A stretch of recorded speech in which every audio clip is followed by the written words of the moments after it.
আপনারা একটা জিনিস লক্ষ্য করছেন, আমি বিগত কয়েকটা বন্যা ধরা লক্ষ্য করতেছি।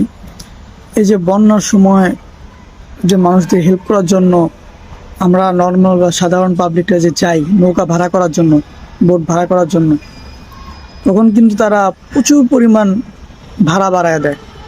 কেন? এদের মধ্যে কি মনুষ্যত্ব নাই? মানে আগে যা দেখছি দেখছি, মানে এবার যখন আমাদের দেশটা নতুনভাবে আবার সব কিছু সাজাচ্ছি, এখন তারা কিভাবে মানে এভাবে ভাড়া বেশিছে আমাদের থেকে 40,000, 80,000, এটা কি কোনো নৌকা ভাড়া হইতে পারে? বোট ভাড়া হইতে পারে? আমার বুঝে আসে না এটা। গতকালকে একজন বলতেছিল যে উনি বোট ভাড়া নিতে গেছিল, ওনাকে 80,000 টাকা বলা হয়েছে একদিনের জন্য। উনি 40,000 পর্যন্ত বলছে, তাও ওনারা দেয় নাই। কেন ভাই এত পাষাণ কিনলে মানুষগুলা? আন্দোলনের সময় আমরা দেখছি রিক্সাওয়ালারা আমাদের জন্য রিক্সা ভাড়া ফ্রি করে দিছিল, বিনা পয়সা তারা আমাদেরকে হসপিটালে নিয়ে গেছে। আর এখন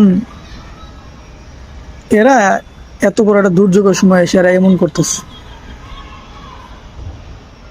কিছু বলার নেই। খুব দুঃখজনক এই বিষয়টা।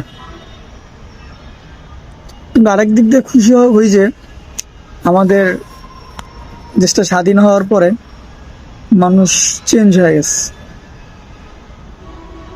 কারণ দেখা যেতেছে পেট্রোল পাম্পের মালিক তেল ফ্রি করে দিতেছে,